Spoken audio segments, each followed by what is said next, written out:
आज आपण हुलग्याचं माडगं इथं केलेलं आहे पहा. अतिशय पारंपरिक रेसिपी आहे. मी माझ्या पणजीनी जशी करायची, तशी मी ही रेसिपी इथं जशीच्या तशी दाखवलेली आहे. काहीच बदल केलेला नाहीये पहा. आता आपण रेसिपीला सुरुवात करू. नमस्कार, मी प्रतिभा. माझ्या चॅनलमध्ये तुमचं खूप खूप स्वागत करत आहे.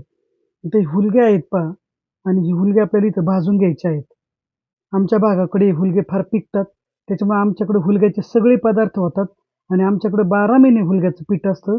12 महिने हुलगा घरामध्ये असतो. त्याच्यामुळे हे माडगं पण आमच्याकडे नेहमी केलं जातं पहा. पण आम्ही खूप साध्या पद्धतीने करतो. जशी माझ्या पणजीने जसं शिकवलं आम्हाला तसंच आम्ही करतो. आम्ही काहीच बदल केलेला नाही त्याच्यामध्ये. हुलगे चांगले भाजलेत पहा.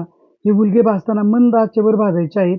मोठा गॅस करायचा नाही पहा आणि भाजून ते आपण आता थंड व्हायला ठेवलेले आहेत.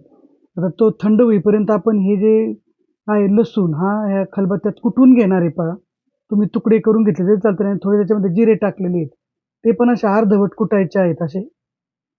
आपलं कुटून झालंय पहा, ओबड-दोबडच कुटायचं आहे आपल्याला. बाकी दुसरं आपण याच्यात काहीच घालणार नाहीये पहा. अतिशय पौष्टिक असं हे हुलग्याचं माडगं असतं पहा. आता हे गार झालेत हुलगे आपण ते मिक्सरच्या भांड्यात त्याचं पीठ तयार करून घेणार आहेत. हुलगे भाजण्यावर त्याचं माडग्याची चव अवलंबून असते.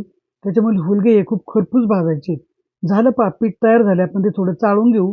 थोडं जाडसर जर राहिलं तर आपण ते वरचं नाही घ्यायचंय आपल्याला. हे एवढंच घ्यायचंय फक्त पीठ. आता एक 2 ते 2-3 माणसाला साधारणपणे माडगं पुरेल एवढं आपण केलंय पहा. आता एक चमचाभर याच्यात तूप टाकलंय पहा. आणि तुम्ही पहा तूप किती थोडं टाकलंय मी. चमचा पण थोडाच आहे आणि याच्यामध्ये ते टाकलंय पहा कुटलेलं लसूण आणि तुमचं ते जिरे. ते पण अर्धवट आहे. एवढंच टाकलंय फक्त आपल्याला. एवढंच टाकायचं आहे. या साहित्यातच आपल्याला ते माडगं बनवायचं आहे. आमच्या गावाकडे पहा सर्दी, खोकला, अंगदुखी जर झाली, तर हे माडगं पिऊन झोपतात. सकाळी त्यांना चांगलं वाटतं असं ते म्हणतात पहा.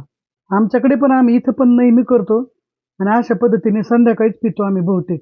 पण खूप पौष्टिक गुणधर्म आहे त्या हुलग्यामध्ये आणि आपल्याला त्याचा त्या पौष्टिक गुणधर्माचा आपल्याला फायदा इथं होत असतो पहा. आमच्याकडे थंडीच्या दिवसातच नाही खात. आमच्याकडे 12 महिने हुलग्याचं चालू असतं काही ना काही.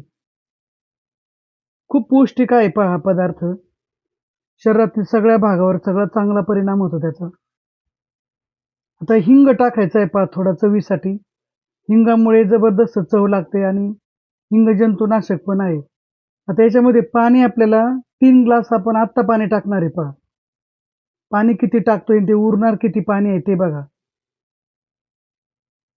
आणि नंतर आपला एक अर्धा ग्लास टाकून होणार आहे. म्हणजे 3.5 ग्लास आपण इथं पाणी जवळ-जवळ म्हणजे टाकलेलंच आहे 3.5 ग्लास.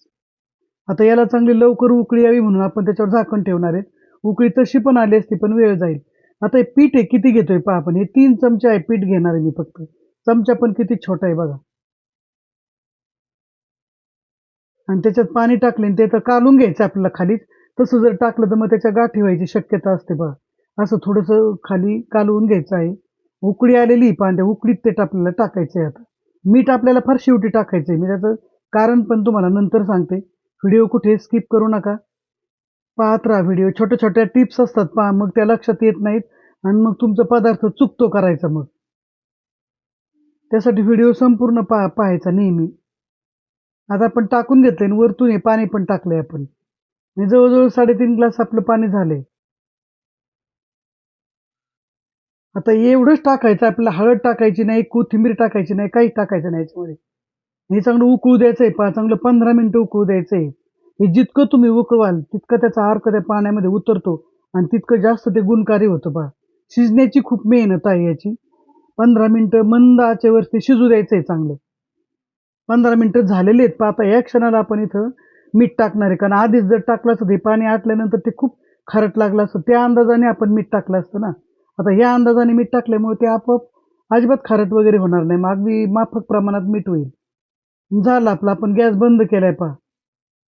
आता आपण ते सर्व्ह करून घेऊ. पहा अशीच त्याचं इतकंच पातळ पाहिजे ते. फार पातळही नाही, फार घट्ट पण नाहीये ते. अशा पद्धतीने एकदा माटगं तुम्ही करून पहा. आजची रेसिपी तुम्हाला कशी वाटली मला हे कमेंट करून सांगा. व्हिडिओला लाईक करा, शेअर करा आणि सबस्क्राईब करा. विसरू नका नवनवीन व्हिडिओ पाहत राहा. असं इतकं पातळ पाहिजे पाहते, फार घट्टही नको आणि फार पातळ पण नको, अशा पद्धतीने. आणि हलकं फुलकं एकदम. धन्यवाद व्हिडिओ